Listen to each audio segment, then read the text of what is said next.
Welcome to a new episode of Cheaters Always Cheat. Like, subscribe, and share to stay connected. Second story. Let me give you some background first. We've been together for a solid 6 years, and our lives are deeply connected. Before meeting my future wife, I only had one other serious girlfriend. We dated for 3 years, got married, and it's been about 2.5 years since we tied the knot. Like any long-term couple, we've had our ups and downs, fights, and romantic moments. Lately, things have been a bit tougher, but life is stressful. Due to financial reasons, we had to move in with her mother, and surprisingly, it's working for all of us. Recently, she's been spending a lot of time with one of our mutual friends. She hangs out with him quite frequently, especially when I'm busy with work. They do regular stuff like watching TV, having drinks, going to the beach, and so on. The visits have become much more frequent in the last few months, happening at least once a week, if not more. Lately, my friend has been avoiding me and not willing to hang out when I'm around. This made me more suspicious with each meeting. Last Friday, after a separate argument with my intoxicated wife, I had a strong urge to check her phone. This was unusual for me since I normally respect her privacy. But my suspicions got the best of me, and I gave in to the temptation. I looked at her text messages with the guy in question. What I discovered crushed me. The messages were explicit and detailed, going back at least 2 months. It made me feel sick to my stomach, and I became dizzy and pale as I read them. The messages referred to his tool in her mouth, with her mentioning how he makes her insatiable. I was in shock. It was hard to comprehend. My thoughts were all over the place. In just a few minutes, I experienced a flood of emotions I had never felt before. Disgust, betrayal, anger, regret, fear, and profound sadness. How could my beloved wife do this to me?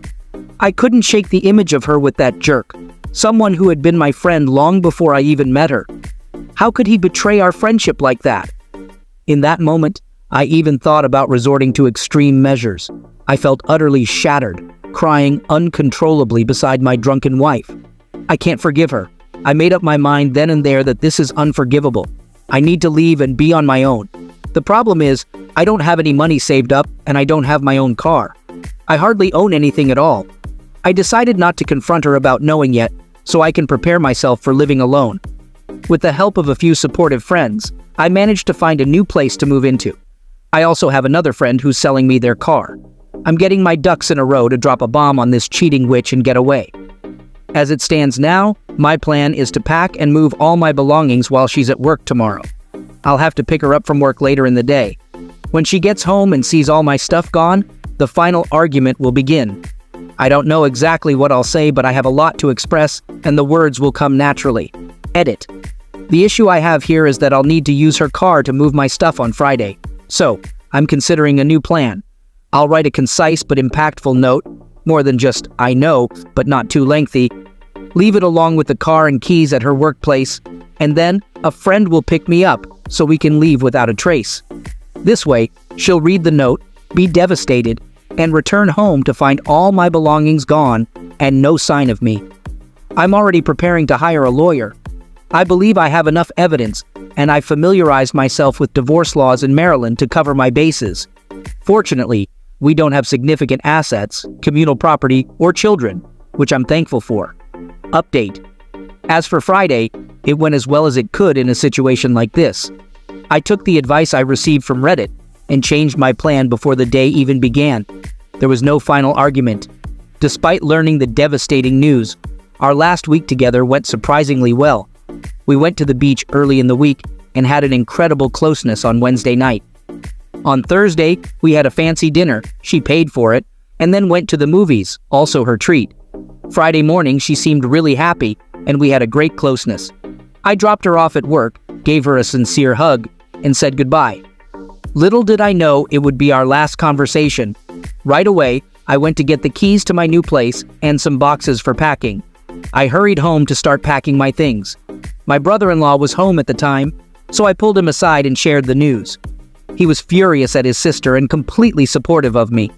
We had a heartfelt conversation, and he was there for me as I packed. He was an amazing brother, and I made sure to let him know how much I appreciated his support. We cried and talked for a while, and he did everything he could to help me. Sadly, most of my belongings fit into just one carload in a small hatchback. After unloading the first trip, it was almost time for my friend with a truck to finish work. I went back to my old place, and my mother-in-law was there now. We had a long conversation, and she offered her support. While she didn't take sides, she understood my decision and was very encouraging. She assured me that I could count on her for help anytime, and that I was still considered family to her. We talked and cried together for a while, although she hoped we could work things out. I explained that I could never forgive her daughter, and she respected my choice. I left my wife's car at the house and asked my mother-in-law to pick her up after work. Throughout the day, my wife was going crazy because I was ignoring her. She tried to reach me multiple times, called and sent countless messages, but I ignored them all. She even started calling my friends and family, worried that something had happened to me. When they spoke to me, I asked them to tell her that they couldn't get a hold of me either. I initially planned to leave a note at home, but I got caught up in emotions while talking to her mother-in-law and completely forgot. I might be seen as weak, but eventually, I did send her a message saying, "I'm not going to discuss this right now, and I'll continue to ignore your texts. There's nothing you can say to me at this moment. I hope you're happy with him, and I hope it was worth it. I can never forgive you." Of course, after that, she sent me a few messages, begging and apologizing. She admitted what she did, said she felt like the worst person in the world, and claimed that I am the love of her life and the only one she wants. She even had the nerve to mention, "We broke it off almost 2 weeks ago," as if that's supposed to make me feel better. I haven't responded to anything else she said. Now, let's fast forward to my new place. Unpacking and settling in has been great for my morale. I'm in high spirits, feeling optimistic and alive. I'm moving in with my longest-known friend, who's been there for me since I first moved to Maryland over 10 years ago. Spending time with close friends, having good conversations, and enjoying nature is helping me heal. With this second chance at independence, I plan to take a step back, reflect on my life, and work on improving myself and finding happiness within. I want to shed a few pounds, focus on enhancing my musical abilities. I play guitar, bass, drums, and dabble in electronic music. And most importantly, go out and experience the world and the people in it. Traveling a bit, meeting new people, and exploring new places are some of my goals. Despite the terrible situation I'm going through, I feel revitalized and full of energy. Update. I haven't shared an update because I don't think it would be as exciting as the divorce story. Life is unpredictable and doesn't always go as planned.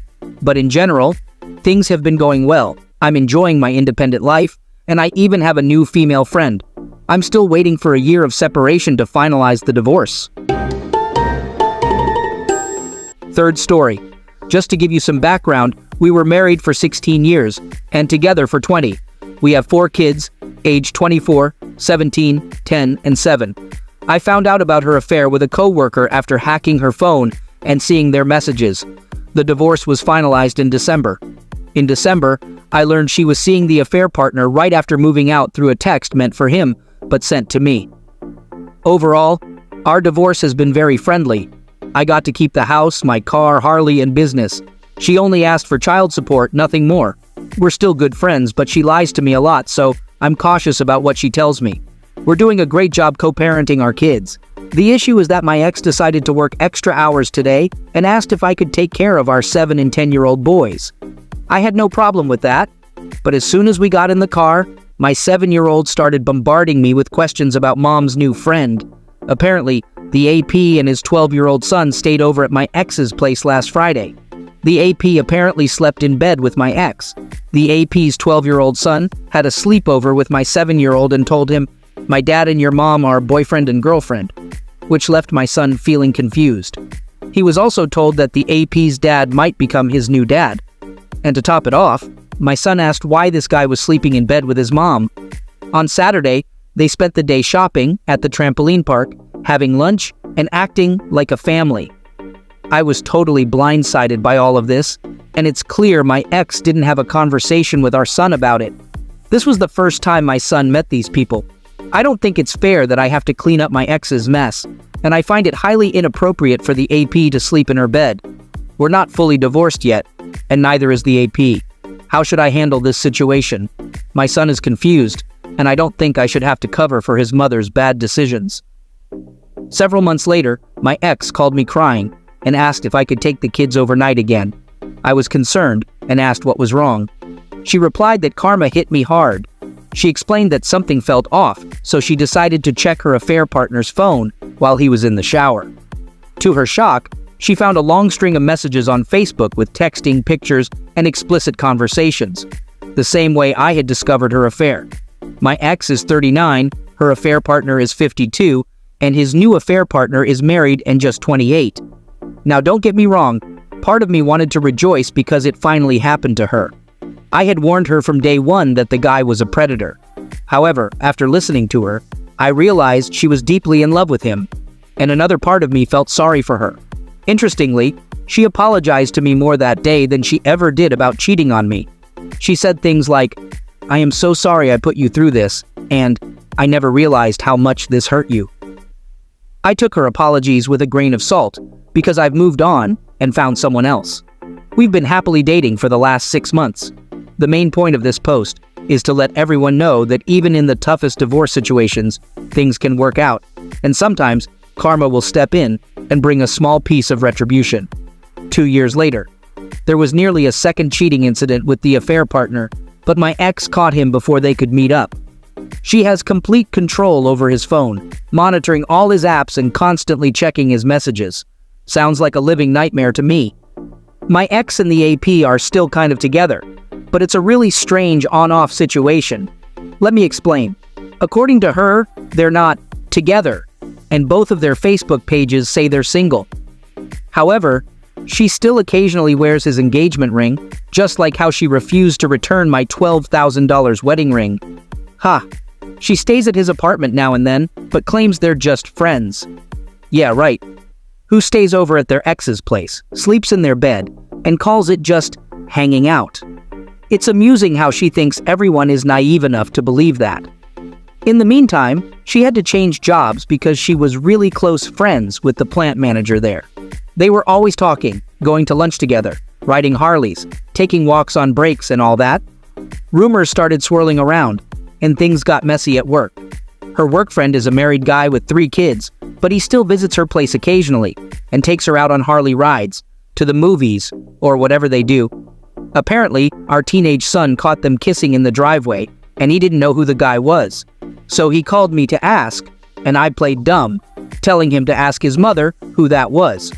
He got the impression that she and the AP were still together, because the guy was over the day before, grilling out and mowing her lawn. Then, there's another new guy on the scene.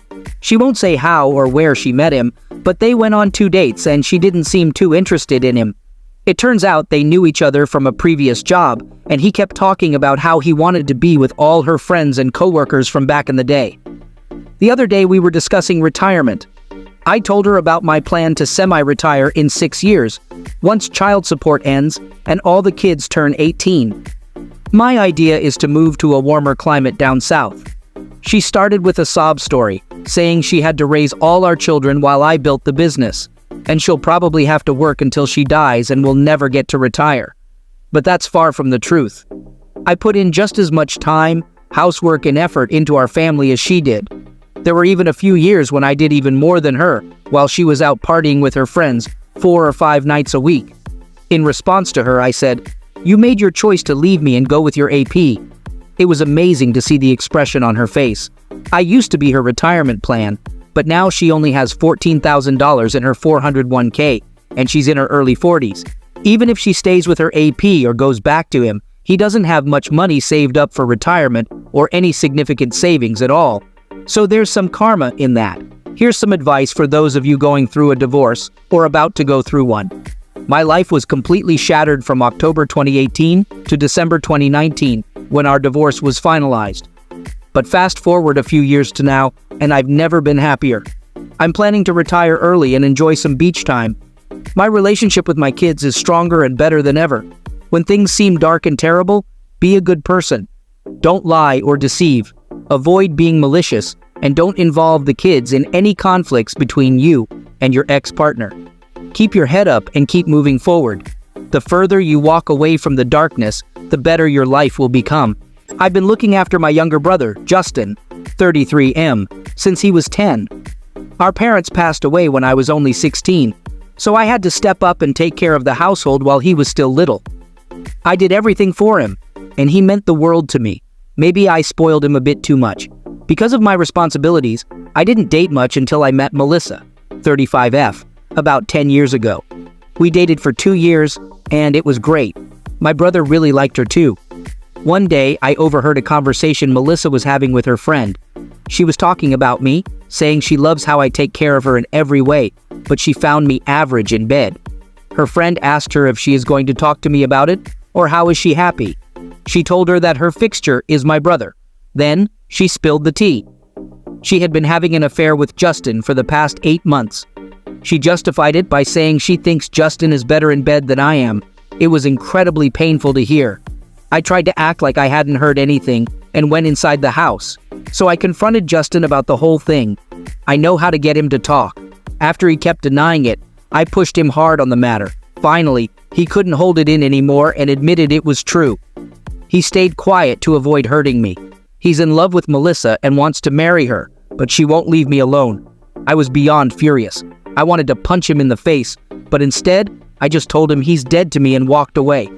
I threw Melissa out too, and she ended up crashing with my brother and his roommates. My brother kept banging on my door non-stop. It got so bad that I had to move in with a friend, and I made sure nobody told my brothers where I was. His calls and emails were all the same, that he was sorry, and he never wanted to hurt me and he will break up. I stopped the bank account I had set up for him, like a trust fund he could access when he turned 25. At that point, he wasn't my brother anymore. I fell into a deep depression. My eating and sleeping habits went all haywire. Every night I'd have nightmares of my brother and ex laughing at me, saying I was terrible in bed. They made it seem like if I had been better, she wouldn't have left me.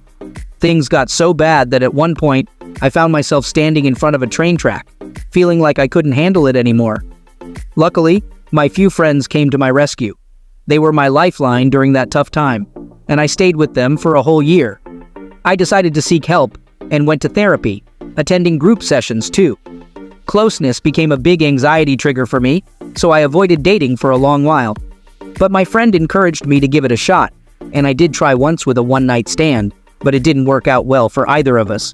Even now I continue with therapy, but I'm happy to say that other areas of my life have improved. I started focusing on building new relationships with different people. I took the opportunity to travel and explore new hobbies.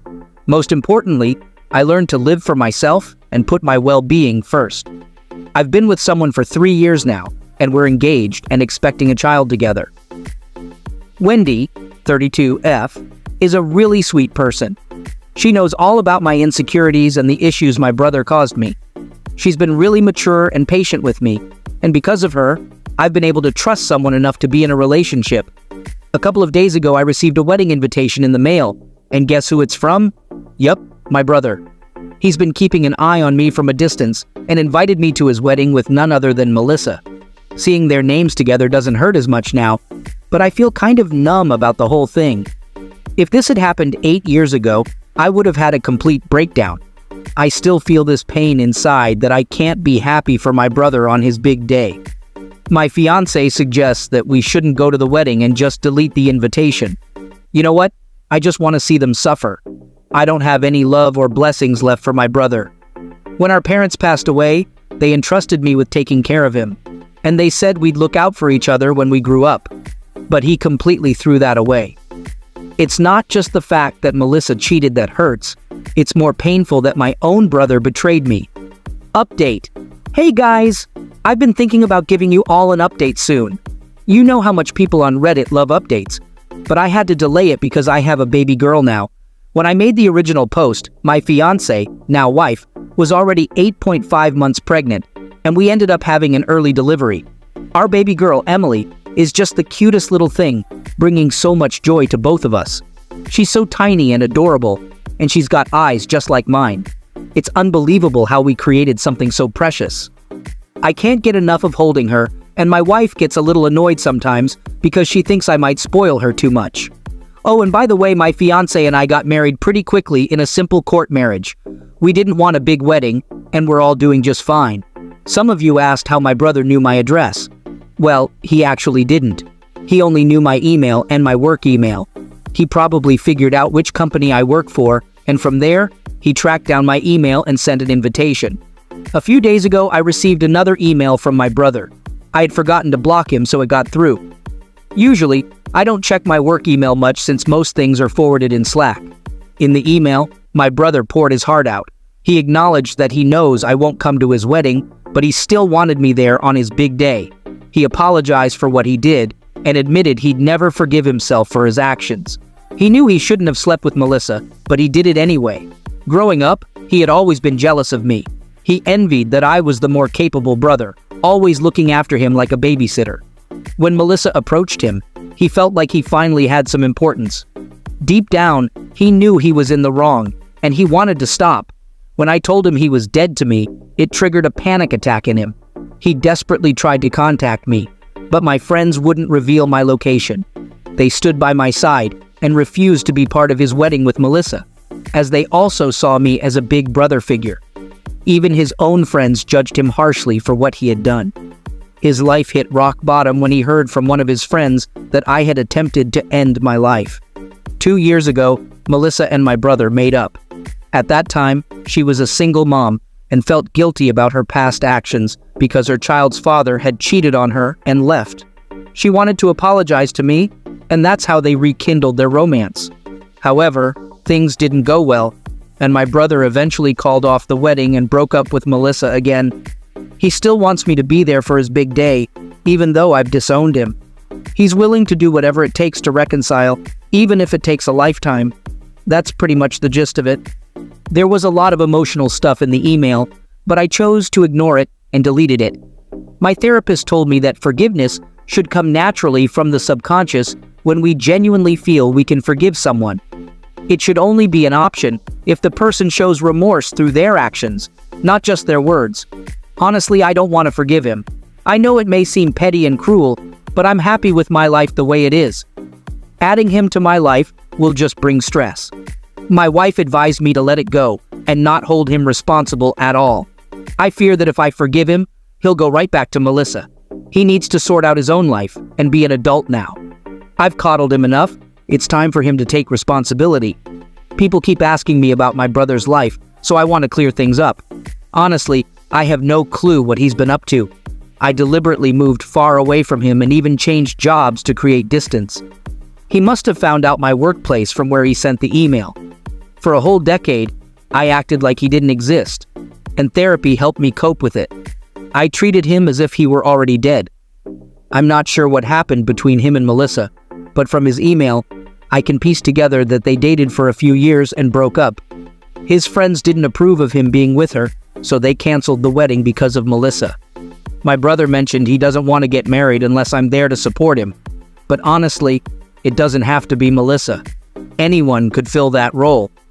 I don't know why Melissa came back, but she must have thought I would just accept her like a doormat. She should know me better than that. When it comes to holding a grudge, I admit I'm quite stubborn. I had no idea that my actions would have such an impact on my brother's friends. They were genuinely good people who used to hang out with us. Even though they were younger, they treated me like a brother. After I cut off contact with my brother, 2 of his friends, who never had a positive male role model, apologized to me. But I haven't stayed in touch with them. If he truly regretted what he did, he wouldn't have chosen to marry Melissa, the woman who played a big part in ruining my life along with my brother. Did he really think I would forget all the pain and trauma they caused me? Forgiveness doesn't set you free. It just creates another trap. Over the years, I've learned that forgiveness is a tool used by cowards who want to escape the consequences of their wrongdoings. They believe that by receiving forgiveness, the guilt they carry will magically disappear. But true forgiveness can never be forced. It has to be earned, and he hasn't done anything to earn it. 4th story. I, 40F, have been silently observing on Reddit for a long time, never sharing my story. It's a typical Reddit tale you might come across, but I feel the need to let it out to the world. Thank goodness for Reddit. So let me tell you about my sister, 43F, whom I'll call Ursula. Yes, like the villain. She's always made my life a living hell. Ursula is incredibly manipulative and a narcissist. She acts nice to me when she needs something, but then completely ignores me afterwards. When we were growing up, I thought we were close as sisters. We didn't have the usual fights that make sisters jealous of each other. Now, looking back as an adult, I believe she actually hated me. She used to give me backhanded compliments like, "Your face looks better with your glasses," or "You have a boy crush. I thought you were a lesbian. I used to be a tomboy." I always tried to be like her and be everyone's favorite, thinking she was helpful and kind. Or at least, that's what she wanted us to believe. She always made me feel insecure about my looks and the people I dated. When I was 17, I had my first boyfriend, and she made me believe he wasn't right for me, and so on. I ended up breaking up with him, my mistake. Later, I moved out of state for college, studying engineering while she went to business school. Yet, whenever I returned home for holidays, she would still give me those backhanded compliments. At 21, I started dating my ex-husband Jordan. Thankfully, at that time, my sister was focused on someone else, so her attention wasn't on Jordan. He also wasn't her type. We dated for 3 years and got married. For 4 years, my life was happy. But during that time, my sister announced she was pregnant. We all assumed it was from her then boyfriend, Remy. One day I visited my sister with some food for her pregnancy.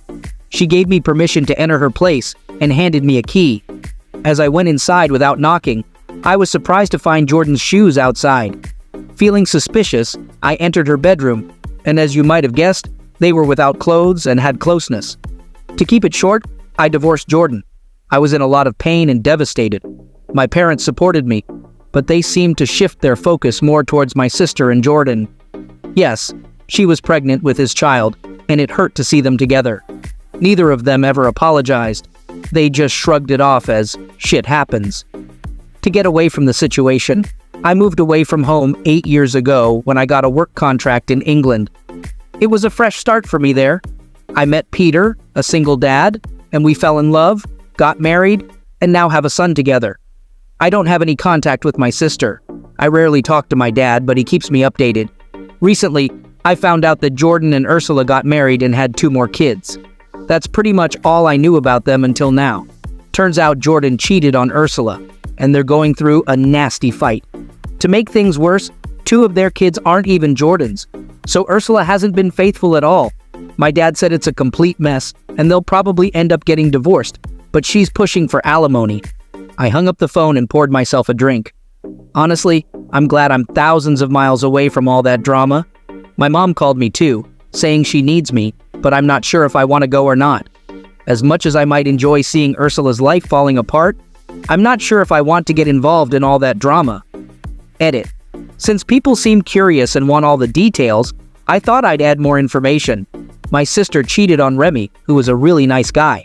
He was devastated when he found out that my sister's child wasn't his, but actually Jordan's. Afterward, Remy moved on and found a wonderful wife. I still follow him on Instagram. My parents were angry at Ursula, but she's a manipulative person and convinced everyone that Jordan forced her into having closeness with him, threatening to divorce me if she didn't comply. She made it seem like she was saving my marriage by sleeping with my husband. How typical. I got married in London, but my relatives couldn't come due to the long distance. However, my father was able to attend. Unfortunately, my mother couldn't come because she was recovering from back surgery at that time. Some people wrongly believe that my parents were bad, but that's not true. They were just regular human beings. I understand they were in a tough situation having to choose between 2 kids. Besides, they were becoming grandparents and couldn't abandon my sister. Even though she's difficult, they didn't let her get away with everything. They supported me during my divorce and paid for my therapy after it. They couldn't completely cut off Ursula because she was pregnant. My dad and mom have a strained relationship with her and Jordan, but they haven't disowned them because of their kids. My dad even refused to walk Ursula down the aisle at her wedding, which I didn't attend. However, I kept in touch with my parents after I moved to England, and they were supportive of me. My mom couldn't come to my wedding due to her back surgery, as she's in her 60s and has various health issues. My dad attended the wedding. Later, my mom managed to visit me after my honeymoon, but she was devastated that she couldn't meet my son due to flight difficulties. I'm now going back to my hometown for some business, and I would have gone regardless of the phone call. It's been 4 years since I last saw my mom and dad, and I miss them. Despite my feelings towards my sister, I don't hate my parents. I may have given the wrong impression of my parents. They are not bad people, and they do love both of their kids. I don't believe they sidelined me. My dad and Ursula's relationship is still strained, but he's only involved because of the grandkids. My mom is the same way. I never asked them to cut off Ursula because she needed them, but I kept my distance from her. They still don't like Jordan and Ursula. My dad even refused to walk her down the aisle when she married Jordan. I distanced myself for my own reasons. I got a job in the UK and traveled around Europe, something I always wanted to do. Now, I'm settled in my life with my 4-year-old son, husband, and stepdaughter. My mom and dad still keep in touch with me. Unfortunately, I haven't had the chance to meet my mom in 3 years because of COVID and other issues. Now, I might have to visit my hometown because of a project, and I also miss them. I don't blame my mom for not attending my wedding. She had a surgery, and it was difficult for her to move. She was present on video chat during the whole ceremony. It's been 4 years since we've seen each other, and I believe she misses me a lot. I miss her too. Update. So, I arrived in my home country with my husband and son. My mom and dad picked us up from the airport, and it was wonderful to see them after so many years. They looked tired and pale, as if they haven't eaten or slept well for a long time. My mom was especially happy to meet my husband and son, since she hadn't met them before. I asked them not to tell my sister that I'm here, as I'll only be staying for a few weeks before leaving. Right now, I'm staying with my aunt. As for my sister, my mom told me she's living with her and her kids. I learned some things about my sister. She was having an affair with her former married boss, and it turns out the 2 kids she has are actually his. The boss's wife found out and confronted my sister, resulting in a physical altercation. Interestingly, the company where the boss works is owned by his father-in-law. Yeah, her boss is going to lose his job because of the affair. My sister had already switched jobs before all this drama unfolded, but she continued the affair. Now, because of the whole situation, she's at risk of losing her new job too, as the company's owner is friends with the boss's wife. It's like she's gotten herself into a difficult situation she can't escape from. Jordan has also quit his job because he refuses to pay my sister alimony and child support for the kids that aren't his. He's planning to sue the boss for child support for those kids. They are constantly fighting, and my mom says it's taking a toll on Jordan's mental state. On top of that, he was also having an affair with his coworker. My mom wants to kick my sister out, but she can't because of her kids. She may hate my sister, but she doesn't want to punish the innocent kids. I can't help but feel sorry for those children too. They don't deserve to be caught in the middle of such a messy situation with their parents. I want to make it clear that my parents are not bad people. They have been very supportive of me. The only reason they continue to have contact with my sister Ursula is because of her kids. I feel sorry for my mom because she doesn't have much time left, and with her illness, she may not have the strength to handle all this drama. I know my sister will somehow find out that I am here, but I am ready for that.